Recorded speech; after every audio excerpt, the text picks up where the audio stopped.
경제학 용어인 등가 교환은 같은 가치를 가진 상품과 상품을 맞교환하거나 또는 상품에 상응하는 만큼의 재화를 지불하여 구매하는 것을 말합니다.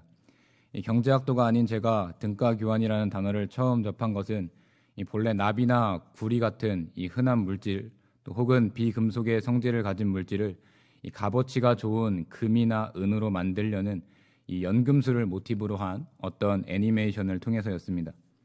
아무래도 애니메이션이다 보니 경제학적인 의미를 가진 등가 교환의 개념을 이 실제 연금술의 개념에 접목시키는 것이 다소 한계가 있고 또 무리한 부분이 있기는 하지만 사람은 그 무언가의 희생 없이는 아무것도 얻을 수 없다. 이 무언가를 얻기 위해서는 그와 동등한 대가를 치러야 한다. 그것이 연금술에서 말하는 등가 교환의 법칙이다라는 유명한 대사는 이 세상에 노력 없이 얻어지는 것은 없다. 또 무엇을 얻으려면 그에 상응하는 값을 치러야 한다. 즉, 이 세상에 공짜는 없다라는 교훈을 주기에 충분합니다. 이 오늘 본문에도 이 세상의 이치에 있어 일견타당해 보이는 등가 교환의 개념을 주장하는 자들이 등장합니다. 그 정체는 바로 유대 율법주의자들입니다. 그들은 자신들의 전통에 따라 구원이라는 분야에 등가 교환의 개념을 도입하고 있습니다. 즉, 내가 이만큼 율법을 지키면 하나님께서 저만큼 복을 주시고 또 그렇게 쌓고 쌓다 보면 결국 구원에 이르게 된다라는 이 잘못된 가르침을 전하고 있었던 것입니다. 그 오랜 전통을 통해 그 뿌리가 깊은 유대 율법주의자들의 가르침은 결국 예수 그리스도를 구세주로 영접한 이방 그리스도인들의 믿음에까지 악영향을 미치게 되었습니다. 이 구원에 대한 그릇된 이해는 가볍게 여길 문제가 아니었습니다.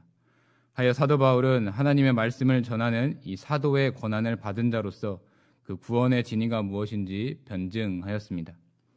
이 시간 율법주의자들에 의해 거짓 미혹을 당하고 있는 갈라디아 교인들을 향한 이 사도 바울의 간곡한 그 호소를 살펴보면서 이 참된 그리스도인들만이 받아 누리는 그 구원의 주체가 누구신지 함께 생각해 보길 원합니다.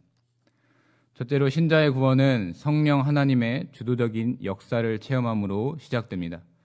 본문 1절부터 5절까지 함께 봉독하도록 하겠습니다. 어리석도다 갈라디아 사람들아, 예수 그리스도께서 십자가에 못 박히신 것이 너희 눈앞에 밝히 보이거늘 누가 너희를 꾀더냐. 내가 너희에게서 다만 이것을 알려 하노니 너희가 성령을 받은 것이 율법의 행위로냐 혹은 듣고 믿음으로냐. 너희가 이같이 어리석으냐. 성령으로 시작하였다가 이제는 육체로 마치겠느냐. 너희가 이같이 많은 괴로움을 헛되이 받았느냐. 과연 헛되냐. 너희에게 성령을 주시고 너희 가운데서 능력을 행하시는 이의 일이 율법의 행위에서냐 혹은 듣고 믿음에서냐. 아멘. 네, 같은 본문의 1장에서 형제들아 라고 갈라디아 성도들을 부르던 바울의 목소리는 어느새 감정적이고 이 전투적인 외침으로 변하였습니다. 그 이유는 현재 그들에게 일어난 일련의 사건들이 그들의 어리석음으로 인한 것이었기 때문입니다. 바울 스스로는 정말 최선을 다하여 갈라디아 성도들이 직접 자기 눈으로 목도한 것처럼 이 예수 그리스도의 십자가 고난을 생생하게 또 밝히 증언하였고 또 그로 말미암아 오직 믿음으로 말미암는 구원에 대한 확신을 그들도 소유했다라고 생각했는데 마치 최면에 걸리거나 악한 마술에 홀린 듯이 다시 율법의 행위에 관심을 갖는 그들의 상황이 너무나 안타까웠기 때문입니다. 거기에 올바른 믿음을 가진 자들에게 그럴싸한 거짓 구원 교리를 가르쳐 미혹하려는 이 유대 종교 지도자들에 대한 분노까지 더해지면서 바울은 강경한 어도를 사용할 수밖에 없었던 것입니다.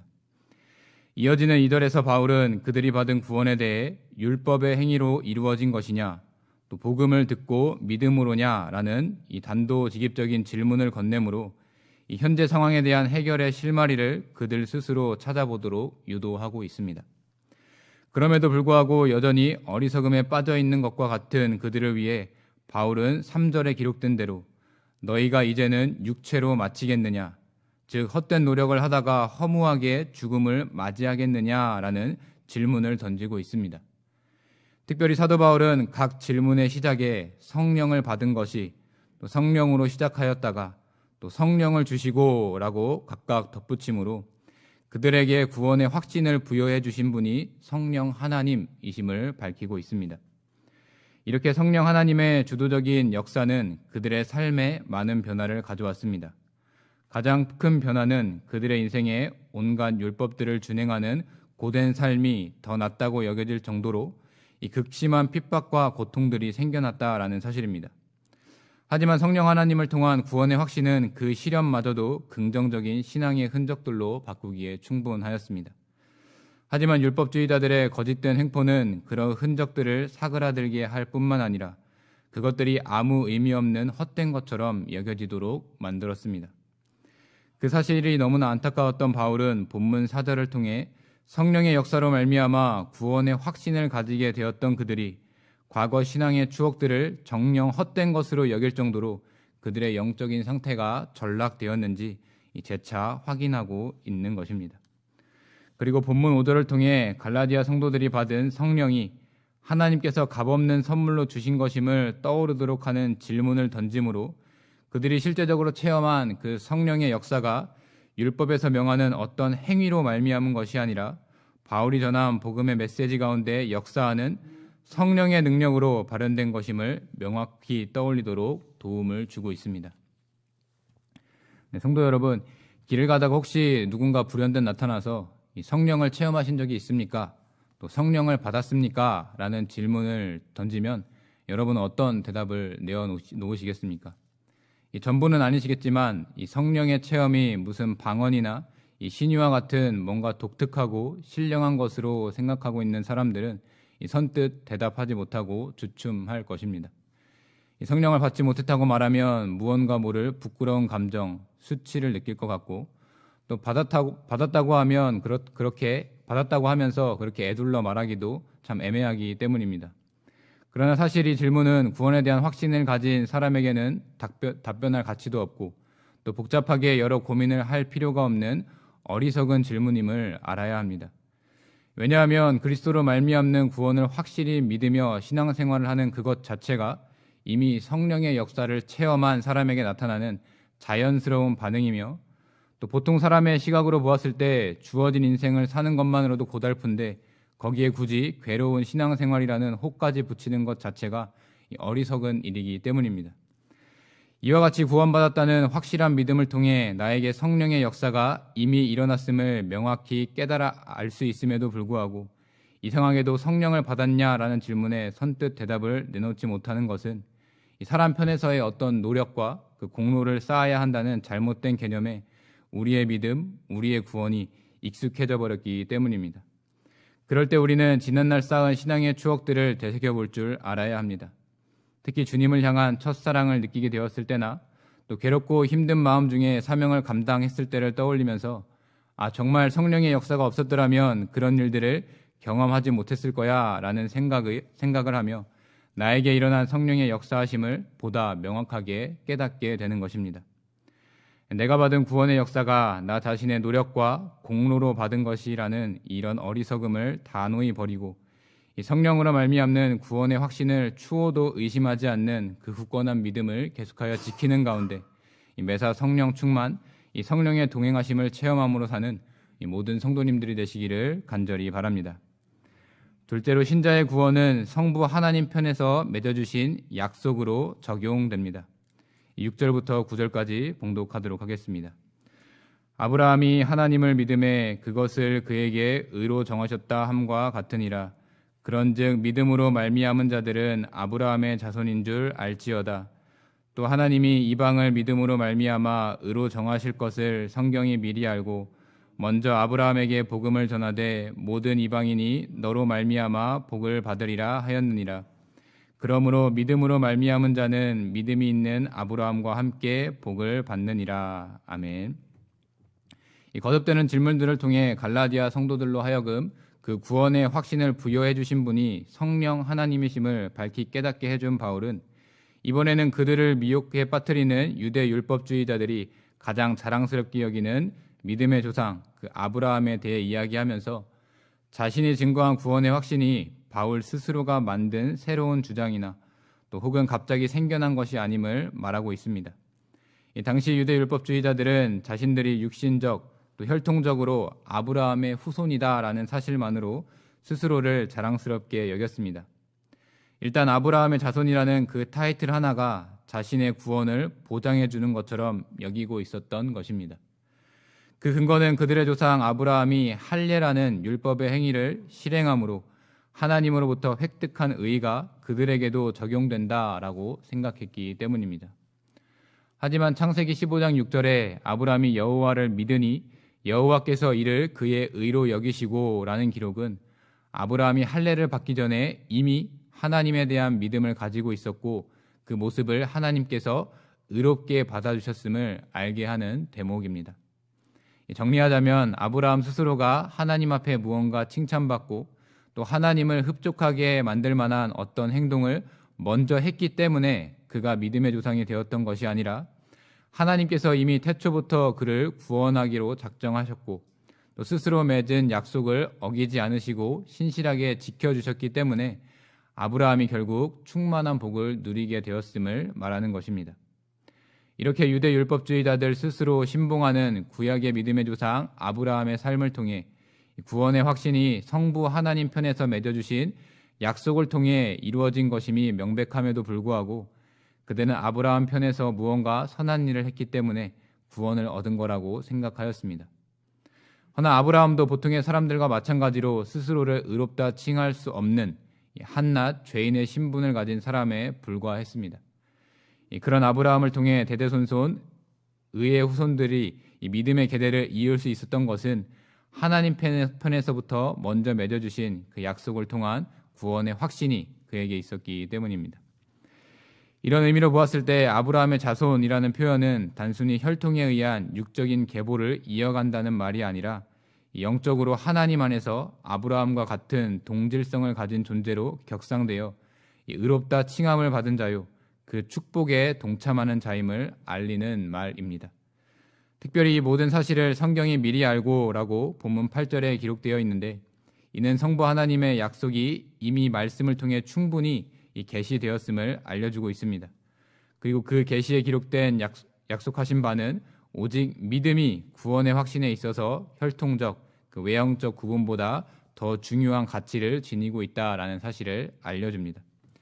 결국 바울은 성부 하나님께서 먼저 맺어주신 약속을 통해 이방인이지만 복음을 영접하고 또 믿음으로 살 것을 결단한 갈라디아 성도들 역시 영적인 아브라함의 자손으로 이미 단단히 묶인 존재임을 강조하여 잠깐 다른 길로 빠지는 것을 경계하고 또 자신이 소유한 구원의 기쁨과 즐거움에 계속하여 동참할 것을 권하였던 것입니다.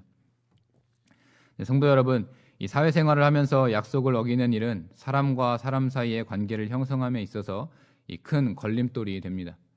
업무 수행 능력이나 성격 등 기타 여타의 조건들이 아무리 뛰어나더라도 한두 번 약속을 지키지 못하게 되면 그 신뢰가 무너져 버리기 때문입니다. 그런 면에 있어서 하나님은 우리와 가장 가까운 사이가 될 수밖에 없는 분이십니다.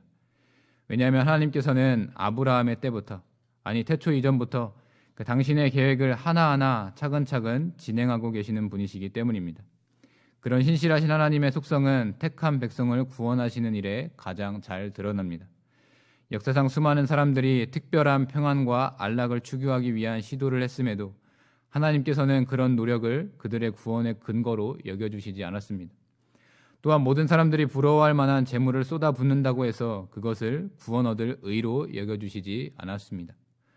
오히려 거듭 잘못된 판단과 선택을 하던 인간들의 어리석음을 인내하고 또 참으실 뿐만 아니라 이 말씀을 통해 계속해서 구원받을 수 있는 길을 제시해주며 늘 같은 자리에 머물러 주셨습니다. 이렇게 손 내밀면 닿을 곳에 서 계시고 또 고개를 들고 손을 뻗으면 웃으면서 잡아 일으켜 주실 하나님이 곁에 있으심에도 불구하고 이 연약한 우리는 그런 하나님께 의지하기보다는 어떻게든 내 힘으로 일어나 극복해 보겠다는 이런 알량한 자존심을 내세우며 이 스스로 무언가를 이루어내고자 하는 욕심을 부리면서 살아갑니다. 하지만 하나님 앞에서 우리는 괜찮은 척, 이 강한 척하며 고집을 부리기보다는 이 세상 모든 것을 주장하실 전능하신 분, 또 죄인을 구원하시는 그 주인이자 주체가 되시는 하나님께 이 모든 것을 맡기는 그 믿음을 보일 줄 알아야 합니다. 이 하나님께서는 당신 앞에 이렇게 자발적으로 나아오는 믿음을 가진 자를 양자로 삼아주시고 또한 의의 옷을 입혀주심으로 더 이상 만족함이 없는 충만한 상태로 우리를 인도해 주시는 분이시기 때문입니다. 나는 공로 없지만 온전히 하나님만을 의지하는 이 영적 아브라함의 자손들에게 구원의 약속을 부어주시고 또 당신의 때에 확실하게 이루어주시는 그 놀라운 역사가 나에게 이미 일어났음을 기억하는 가운데 아직도 이 든든한 약속에 대한 확신이 없는 자들을 위해 기도하고 또 동역함으로 여전히 흩어져 있는 영적 아브라함의 자손들을 하나님께로 접붙이는 일에 크게 쓰임받는 우리 성도님들이 되시기를 이 시간 간절히 바랍니다. 마지막으로 신자의 구원은 성자 예수 그리스도의 대속 죽음으로 성취되었습니다. 10절부터 14절까지 함께 봉독하도록 하겠습니다. 무릇 율법 행위에 속한 자들은 저주 아래에 있나니 기록된 바 누구든지 율법책에 기록된 대로 모든 일을 항상 행하지 아니하는 자는 저주 아래에 있는 자라 하였음이라. 또 하나님 앞에서 아무도 율법으로 말미암아 의롭게 되지 못할 것이 분명하니 이는 의인은 믿음으로 살리라 하였음이라. 율법은 믿음에서 난 것이 아니니 율법을 행하는 자는 그 가운데서 살리라 하였느니라. 그리스도께서 우리를 위하여 저주를 받은 바 되사 율법의 저주에서 우리를 속량하셨으니 기록된 바 나무에 달린 자마다 저주 아래에 있는 자라 하였음이라. 이는 그리스도 예수 안에서 아브라함의 복이 이방인에게 미치게 하고 또 우리로 하여금 믿음으로 말미암아 성령의 약속을 받게 하려 함이라. 아멘. 앞서 구약시대 대표적인 인물인 아브라함을 통해 하나님 편에서의 그 약속을 통해 구원의 확신이 같은 믿음을 가진 그 영적 후손들에게 계속하여 복으로 이어진다는 사실을 언급하므로 이 자신의 주장에 대한 역사적 근거와 정당성을 부여한 바울은 이어서 그것이 온전한 효력을 발휘할 수 있게 된 연유에 대해서 설명하고 있습니다. 그 전에 바울은 구원의 확신을 얻기 전에 인간의 상태를 10절에 기록된 대로 이 저주 아래에 있는 자라고 말하고 있습니다. 이 말은 인간의 존재 자체가 죄로 인해 하나님의 뜻을 결코 헤아릴 수 없는 타락한 존재로 끝내 죽음을 맞이할 수밖에 없는 비참한 존재임을 뜻합니다. 나아가 신명기 27장 26절의 말씀을 인용하며 인간의 제한된 능력으로는 평생을 엄격한 율법을 지키며 사는 것이 불가능하기에 그 저주의 효력을 없애는 것이 불가함을 단호히 설명하고 있습니다. 그러나 본문 11절을 통해 다시 한번 너희를 미혹하는 율법주의자들의 방법으로는 구원을 얻지 못할 것이 분명하다라고 말하며 이 하박국 2장 4절의 말씀을 인용하여 하나님의 약속을 믿는 의인이 되고 또 아브라함과 같은 구원의 약속을 받기 위해서 필요한 것은 오직 믿음뿐임을 강조하고 있습니다. 이처럼 바울은 계속하여 갈라디아 성도들을 미혹하려는 유대 율법주의자들의 행위 구원, 그 율법 준수를 근거로 삼는 구약의 말씀을 제시하므로 그들의 주장이 거짓임을 자신의 체험과 성경적인 근거로 반박하고 있는 것입니다. 이어지는 12절에서도 바울은 역시 구원의 문제에 있어 전통적으로 지켜오던 율법은 어떤 효력이 없으며 온 평생을 율법을 행하는 것에 쏟아붓는다 하더라도 단 한 사람도 구원을 얻게 되지 못함을 역설하고 있습니다. 이 하나님께서는 인간이 율법이 하는 믿음으로 구원을 받도록 하기 위한 통로를 친히 마련해 주셨습니다. 바로 그 아들 예수 그리스도를 통해서입니다. 이 13절에 성자 예수님께서 율법의 요구를 충족할 수 없는 인간을 대신하여 이 저주를 받은 자가 되므로 인간을 저주로부터 속량해냈다, 즉 되돌려 샀다라고 말하고 있습니다. 바울은 그 방법이 율법주의자들이 잘 알고 있는 구약 신명기 21장 23절에 기록된 그 유대인들의 관습과 비슷한 것임을 인지하도록 하므로 예수님께서 나무 십자가 틀에 못 박혀 돌아가시면서 이르신 구원의 무게를 그 갈라디아 성도들 뿐만 아니라 그들을 미혹하는 그 율법주의자들에게 전함으로 인간의 행위로 구원을 받는다는 교리가 얼마나 어리석은 것인지를 지적하고 있습니다.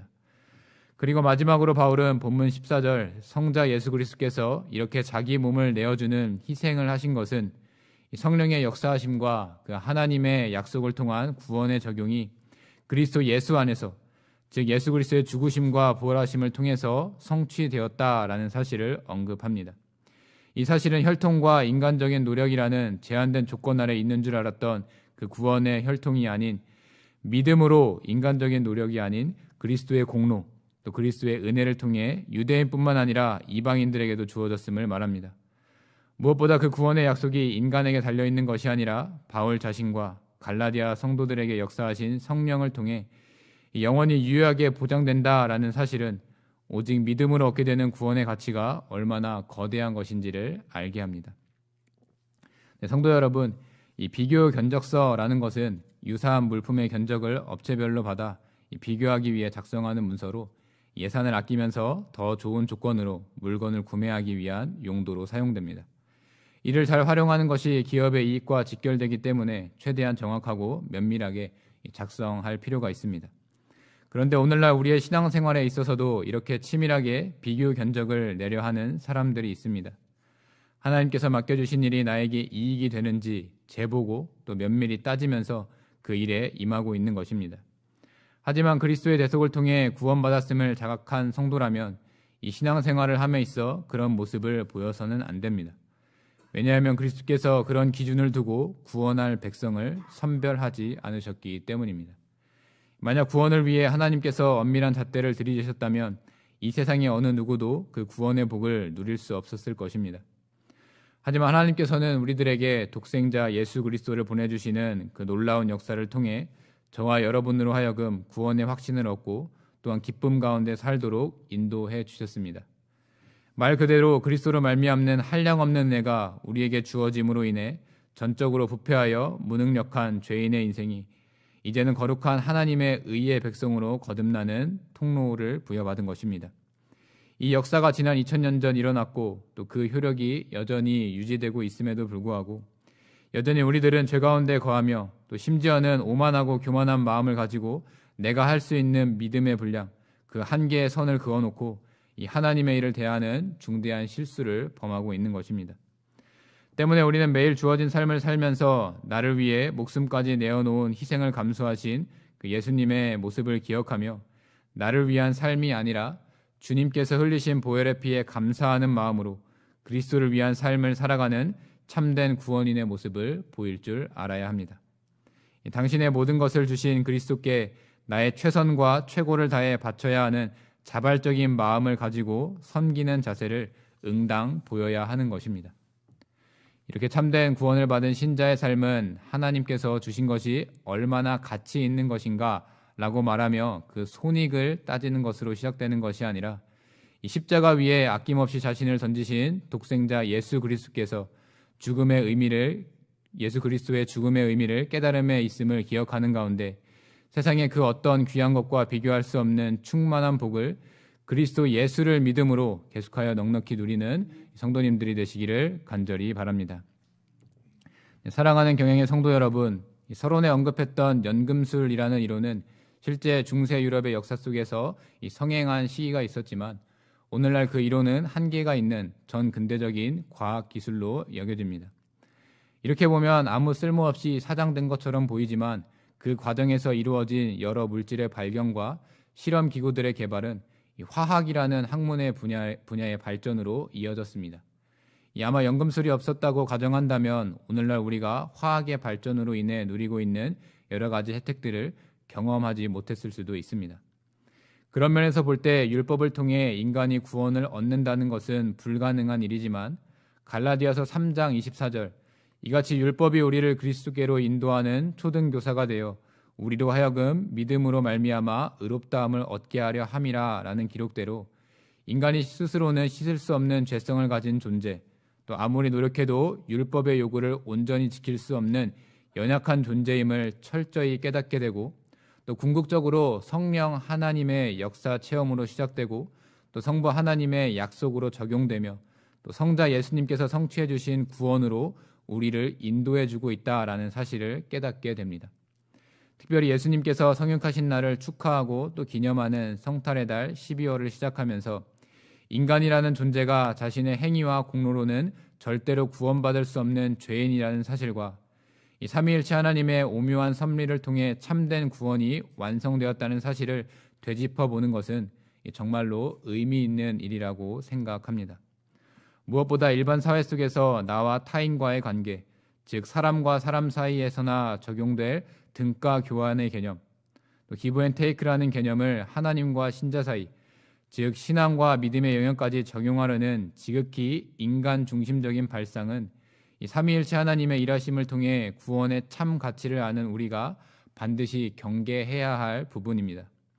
그러나 사도 바울을 통해 구원의 교리를 생생하고 또 확실하게 가르침을 받았던 갈라디아 교인들이 홀린 것처럼 율법주의자들의 미혹에 넘어간 모습을 보면 그 일이 결코 쉬운 일이 아님을 알 수가 있습니다.